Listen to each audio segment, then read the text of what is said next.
अस्सलाम वालेकुम जी, मेरा नाम मोहम्मद उमर खान है और आप देख रहे हैं लर्नअप पाकिस्तान।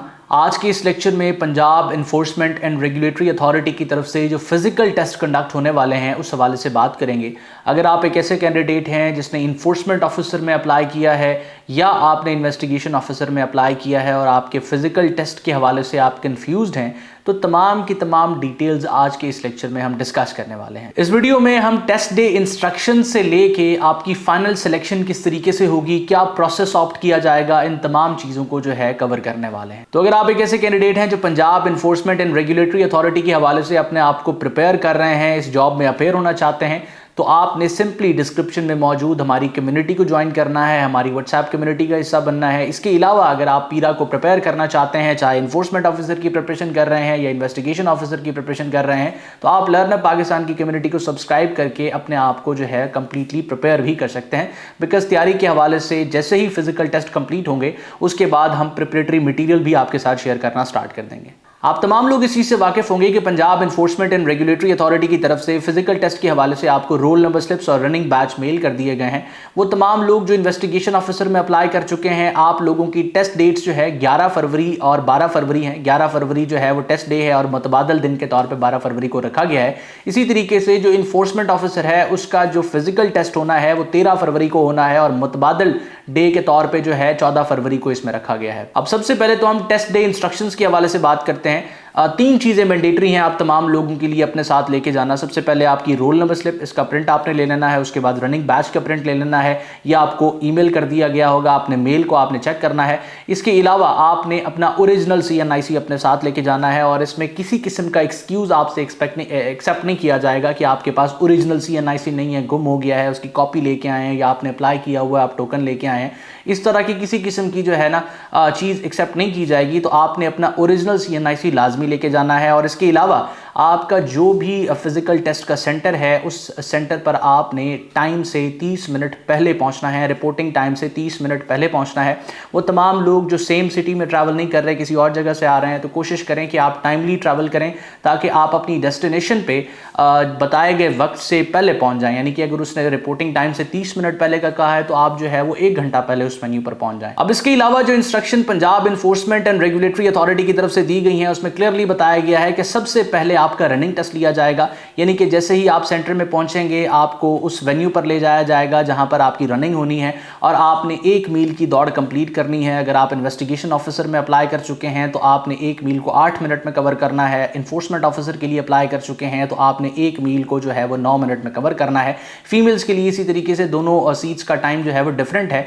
और अगर आप इस रनिंग टेस्ट को क्वालिफाई कर लेते हैं तो फिर आप फर्दर अपनी फिजिकल एग्जामिनेशन की तरफ जाएंगे। वो तमाम कैंडिडेट्स जो रनिंग टेस्ट को क्वालिफाई नहीं कर सकेंगे उनको इंस्टेंटली बता दिया जाएगा, ऑन द स्पॉट कैंडिडेट को खुद ही पता चल जाता है कि उसने या तो वक्त पर कंप्लीट नहीं किया या वो डिस्टेंस ट्रैवल ही नहीं कर सका, तय ही नहीं कर सका।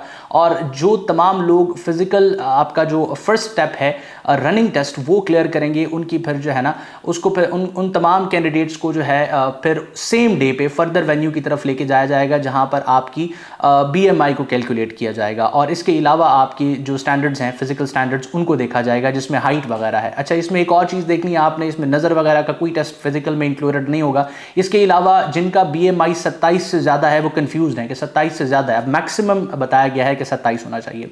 तो Punjab enforcement and regulatory authority ने इस चीज़ को भी क्लियर कर दिया है कि अगर आपका फिजिकल टेस्ट के दिन आपका BMI 27 से ज़्यादा है तो इसको इग्नोर कर दिया जाएगा और जब आप फाइनल सेलेक्ट हो जाएंगे उस वक्त BMI को कंसीडर किया जाएगा। इसका मतलब ये है कि अगर आप रनिंग टेस्ट क्वालिफाई कर लेते हैं और BMI फॉर एग्जांपल आपका 29 है तो आपके पास स्टिल टाइम है कि जब तक आपकी फाइनल सिलेक्शन होती है आप अपने BMI को रिड्यूस कर लें। मतलब यही है कि आप अपने वेट को रिड्यूस कर लेंगे तो अल्टीमेटली बॉडी मास इंडेक्स आपका कम हो जाएगा। तो ये आपके लिए एक बड़ी अपॉर्चुनिटी। अच्छा, ये तो तमाम चीज़ें हैं आपके फिजिकल टेस्ट डे के हवाले से जो इंस्ट्रक्शंस और बेसिक डिटेल्स मैंने शेयर की हैं। इसके अलावा अगर इसके रिक्रूटमेंट प्रोसेस की बात की जाए, स्टूडेंट्स कंफ्यूज हैं कि इसके बाद फिर अगर हम for example physical test qualify कर लेते हैं तो किस तरीके कार से फिर फर्दर जो है वो हम कंटिन्यू करेंगे।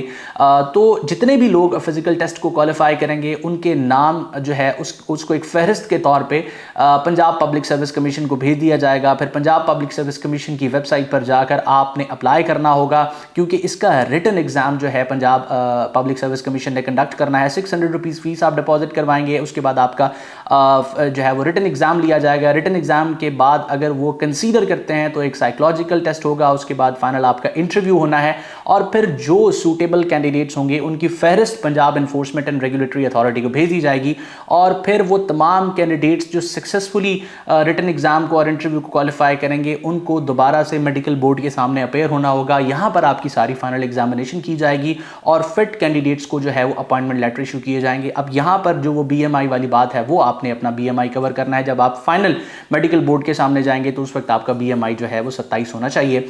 इसके अलावा एक और चीज़ आपने जहन में रखनी है कि कुछ लोग पूछ रहे थे कि जो Punjab enforcement and regulatory authority की तरफ से जो जॉब्स एडवर्टाइज हुई हैं क्या ये परमानेंट नेचर की हैं, तो बिल्कुल आप परमानेंट नेचर के एम्प्लॉय होंगे और पहले ही दिन से आप जो है इसमें किसी किस्म की जो है ना कॉन्ट्रैक्चुअल आपकी सर्विस नहीं है। आप पहले ही दिन से जैसे ही आप ज्वाइन करेंगे आप परमानेंट एम्प्लॉय होंगे। अच्छा, इसमें एक और चीज़ का आपने ध्यान रखना है कि फिजिकल टेस्ट डे पर किसी भी किस्म की इलेक्ट्रॉनिक डिवाइस आपने अपने साथ लेकर नहीं जानी, ना ही किसी किस्म की किताबें लेकर जानी है।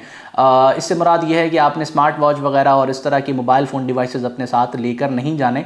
वैसे अमूमन इस तरह होता है कि इस तरह के जो आपके गैजेट्स होते हैं उसको कलेक्ट करने के लिए एक जो है सेंटर बनाया जाता है, लेकिन क्योंकि उन्होंने हमें इस तरह के बारे में इंस्ट्रक्शंस में नहीं बताया तो आपने किसी किस्म की जो स्मार्ट वॉच या फिर आपके इलेक्ट्रॉनिक डिवाइसेस हैं वो अपने साथ लेकर नहीं जाने। इसके अलावा कोशिश करें कि अपने आप को हाइड्रेटेड रखने के लिए पानी की बोतल भी अपने साथ ले जाइएगा। फिजिकल टेस्ट है तो आपने हर मुमकिन कोशिश करनी है कि आप अपनी स्ट्रेंथ को लूज़ ना करें और अब टाइम क्योंकि कम है प्रैक्टिस तो नहीं की जा सकती, लेकिन स्टिल जो लोग कंसिस्टेंटली रनिंग कर रहे हैं, प्रैक्टिस कर रहे हैं, आपने इसको कंटिन्यू रखना है। मेरी तरफ से, मेरी टीम की तरफ से आप तमाम लोगों के लिए नेक ख्वाहिशात। आपके जहन में अगर कोई भी सवाल आता है या पीरा के हवाले से आप अपने आप को अपडेटेड रखना चाहते हैं तो सिंपली डिस्क्रिप्शन में मौजूद हमारी स्टूडेंट कम्युनिटी को ज्वाइन कर लें। इसके अलावा जैसे ही फिजिकल आपका टेस्ट कंडक्ट हो जाता है इन्फोर्समेंट ऑफिसर का और इन्वेस्टिगेशन ऑफिसर का, तो उसके बाद हम लोग जो है इस प्रिपरेटरी सीरीज़ को फॉर्मली स्टार्ट करेंगे जिसमें हम लॉ से लेके जनरल नॉलेज तक और करंट अफेयर्स तक, एवरीडे साइंस तक तमाम चीज़ें प्रिपेयर करेंगे। मैं उम्मीद करता हूँ ये लेक्चर आपके लिए हेल्पफुल रहा। अपना बहुत सारा ख्याल रखें, दुआ में मुझे और मेरी टीम को ज़रूर याद रखें। अल्लाह हाफ़िज़।